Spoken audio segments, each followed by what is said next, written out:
ইউনূস সাহেব যতক্ষণ বাংলাদেশের স্বাধীনতা সার্বভৌমত্বের পক্ষে আছেন, যতক্ষণ বাংলাদেশের সরকারে যারা বাংলাদেশপন্থী আছেন তাদেরকে বাংলাদেশের স্বার্থে টিকিয়ে রাখাই আমাদের জুলাইয়ের শপথ। বন্ধুরা আমার, আগেও বলেছি, খুবই স্পেসিফিকলি আপনাদের সাথে একটা কথা বলতে চাই। সম্ভবত গতকাল আমরা আমাদের সব থেকে ঝুঁকিপূর্ণ সংবাদ সম্মেলনটা করেছি। বাংলাদেশের সমস্ত রাজনৈতিক দল বর্তমান ক্যাওটিক সিচুয়েশন কোন কারণে জানে, মিলিয়ন মিলিয়ন ভিউজ সব ইউটিউবার তারাও জানে, কিন্তু নিজের জায়গাটা দুর্বল করে দিয়ে কেউ কথা বলতে চায় না। আমরা বলেছি এখানে যারা আছি, সামনে যারা আছেন, এই সমস্ত জীবনের বিনিময়েও যদি বাংলাদেশের স্বাধীনতা সার্বভৌমত্ব বেঁচে যায়, জুলাই বেঁচে যায়, আমাদের এই জীবন কি আল্লাহর কাছে সঁপে দিতে আমাদের এক সেকেন্ডের ভাবনা নাই। কিন্তু আমরা আজকে স্পষ্ট জানাই, মাননীয় সেনাপ্রধান, ইনাফ ইজ ইনাফ। যে পর্যন্ত হয়েছে আর এক সেকেন্ডও আপনারা বাড়তে দিবেন না। বাংলাদেশের জুলাই বেঁচে থাকতে আর একটা ১-১১ হতে দেয়া হবে না। বিএনপি কে বলতে চাই, বিএনপি বাংলাদেশের মুখপাত্রই থাকতে হবে, সেনাবাহিনীর মুখপাত্র হওয়া চলবে না। জামাতে ইসলামী ক্ষমতায় যাওয়ার জন্য জনগণের পক্ষে না দাঁড়িয়ে যদি ক্যান্টনমেন্টে গিয়ে ভিড় করেন, আপনাদের বাংলাদেশে আর কোনো হিসাব থাকবে না। জুলাইয়ে আমার যে সমস্ত ভাইয়েরা, তোমাদের সারা শরীরে এখনো সেই রক্তের দাগ, তোমরা জনতার পক্ষে দাঁড়িয়ে তোমরা আহত হয়েছো। আপনারা দেখেন এখানে যে শহীদ পরিবারগুলো, এদের পোশাকের দিকে তাকান, এরা কেউ আরবান মিডল ক্লাস নয়, পশ নয়, শহরের মধ্যবিত্ত নয়। কাপড় চুপড় দেখলে বুঝবেন তাদের বাসায় বাজার বন্ধ হয়ে গেছে। এই ১.৫ সহস্রাধিক শহীদদেরকে একা ছেড়ে, অন্ধ পঙ্গু ভাইদেরকে জাহান্নামের মধ্যে ফেলে আমরা কোনোদিন বিদেশ পাড়ি দেব না। যদি গণহত্যার বিচার, রাষ্ট্র সংস্কার করতে চান, জাতিকে আবার সুষ্ঠু নিরপেক্ষ নির্বাচন উপহার দিতে চান, তাহলে সবার আগে যেটি দরকার, এই উপদেষ্টা পরিষদের সংস্কার। উপদেষ্টা পরিষদ পুনর্গঠন না করলে কোনোভাবে নতুন রাষ্ট্র বিনির্মাণ করা যাবে না। এইখানে অসংখ্য অযোগ্য লোক রয়েছে, অনেকজন মাস্টারমাইন্ড রয়েছে, তারা ইতিমধ্যে জুলাইয়ের সমস্ত শক্তির সাথে অনৈক্য বিভাজন সৃষ্টি করেছে। এইভাবে বন্ধুগণ রাষ্ট্র চলতে পারে না। সরকারকে বলবো, সবাইকে ডাকেন, আলোচনা করেন, আলোচনার ভিত্তিতে রোডম্যাপ প্রকাশ করেন। সরকারের মধ্য থেকে আজকে মিষ্টি মিষ্টি কথা বলছে, আজকে মানবিক করিডোর নিয়ে চক্রান্ত চলছে, আজকে চট্টগ্রাম বন্দর নিয়ে চক্রান্ত চলছে, আজকে সেন্ট মার্টিন নিয়ে চক্রান্ত চলছে। আমাদের স্পষ্ট কথা, কোনোভাবে এই বন্দর নিয়ে এবং একই সাথে মানবিক করিডোর নিয়ে সিনেমিনি খেলা যাবে না। জনগণের ম্যান্ডেটের বাইরে গিয়ে কোনো সিদ্ধান্ত নেওয়া যাবে না। অন্তর্বর্তীকালীন সরকারের উপদেষ্টাদেরকে বলতে চাই, আপনারা যদি দায়িত্ব পালন করতে না পারেন, আপনারা পদত্যাগ করুন। ছাত্র জনতা দায়িত্ব নিতে রাজি আছে এবং এই বিপ্লব যাদের মাধ্যমে হয়েছে, আমাদের শহীদ এবং আমাদের গাজী, তারা এই জাতির শ্রেষ্ঠ সন্তান, তাদেরকে রাষ্ট্র থেকে স্বীকৃতি দেওয়ার দরকার ছিল এবং তাদের দায়িত্ব নেওয়ার দরকার ছিল। কিন্তু আমরা এখন পর্যন্ত আমাদের শহীদ পরিবারগুলোকে রাস্তা রাস্তায় ঘুরতে দেখছি। আমাদের যারা আহত আছে, আমাদের যারা বন্ধুত্ব বরণ করে যারা হাসপাতালের বেডে কাতরাচ্ছে, তারা এখন পর্যন্ত তারা সঠিক চিকিৎসা পাচ্ছে না।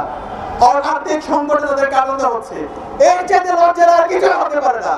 জুলাই ফাউন্ডেশন থেকে শুরু করে যারা আমাদের শহীদ এবং আহত পরিবারদেরকে নিয়ে কাজ করছেন, তারা বারবার বিভিন্ন ধরনের আমলাতান্ত্রিক জটিলতা দেখান। আরে ভাই, কিসের আমলাতান্ত্রিক জটিলতা? রাস্তায় কি টাকার অভাব হয়েছে? আমরা প্রয়োজনে না খেয়ে থাকবো। আমাদের শহীদ পরিবার, আমাদের যারা গাজীরা আছে, তারা কষ্টে থাকে, সেটা আমরা মেনে নিব না।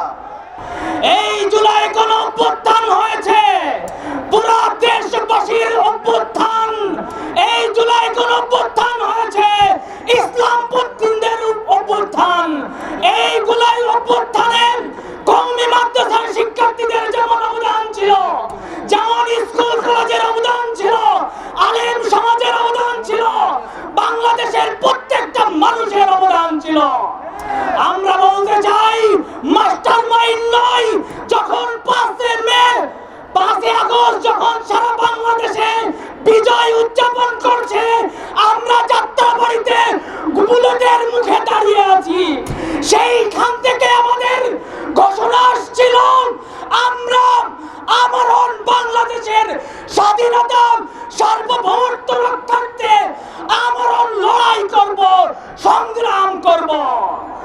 আমরা বলছি ভারতীয় আধিপত্য নয়, পশ্চিমাধিপত্য বাংলাদেশে চলবে না।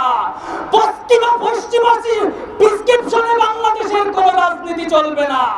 ভারতীয় আধিপত্য যেভাবে বাংলাদেশের মানুষ রুখে দিবে, সেভাবে পশ্চিমা আগ্রাসনকেও বাংলাদেশের মানুষ রুখে দেবে, রুখে দেবে, রুখে দেবে।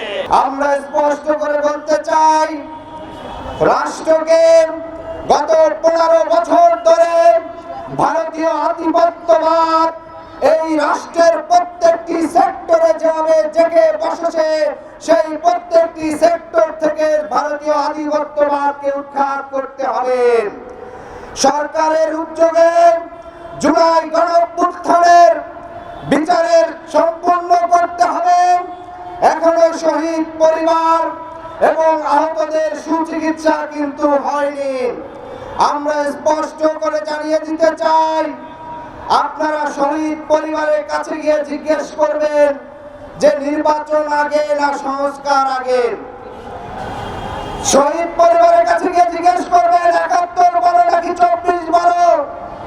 এই যে বিভাজনের প্রশ্নগুলো, এই যে বিভাজনের সূত্রগুলো, এইগুলো আমাদেরকে আরো বেশি বিভাজিত করেছে।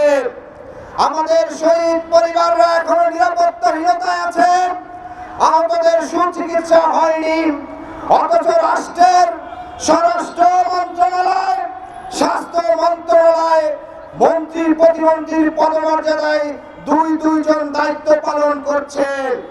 আজকে আইন উপদেষ্টা দায়িত্ব পালন করছেন, অথচ আইন মন্ত্রণালয় থেকে আমরা দেখতে পাই আওয়ামী লীগ ফাঁসিবাদের দোষর খুনিদেরকে আটক করার পরেও তারা সেখান থেকে জামিনে বের হয়ে যায়। একটা নির্বাচনের মধ্য দিয়ে কোন রাজনৈতিক সংগঠনকে ক্ষমতায় বসানোর জন্য জুলাই যোদ্ধারা জীবন দেন নাই। আমরা স্পষ্ট করে বলে দিতে চাই, সংস্কার হতে হবে। যে সংস্কারের মধ্য দিয়ে এদেশের জনগণের মতামত প্রতিষ্ঠিত হবে, জনগণ তাদের সঠিক মতামত দিয়ে সঠিক নেতা নির্বাচন করে রাষ্ট্র ক্ষমতায় বসাতে পারবে। এই ধরনের একটি পরিবেশ তৈরির জন্য আগে সংস্কার হতে হবে, তবে নির্বাচন হবে।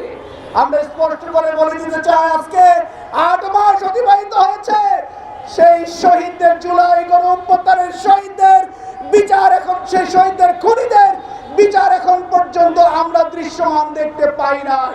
আজকে শহীদ ফ্যামিলিগুলো আওয়াজ তুলেছে, তাদের সন্তান আত্মার বিচার হতে হবে। জুলাই গণঅভ্যুত্থানের যোদ্ধারা আওয়াজ তুলেছে, আগে বিচার হতে হবে, আগে সংস্কার হতে হবে, তারপরে নির্বাচন। আমরাও তার সাথে একমত হয়ে বলছি। আমরা বর্তমান সরকার ঘোষণা করেছে যে ডিসেম্বর থেকে জুনের মধ্যেই তারা নির্বাচন দিতে চায়, আমরা ওয়েলকাম করি, কিন্তু সংস্কার ছাড়া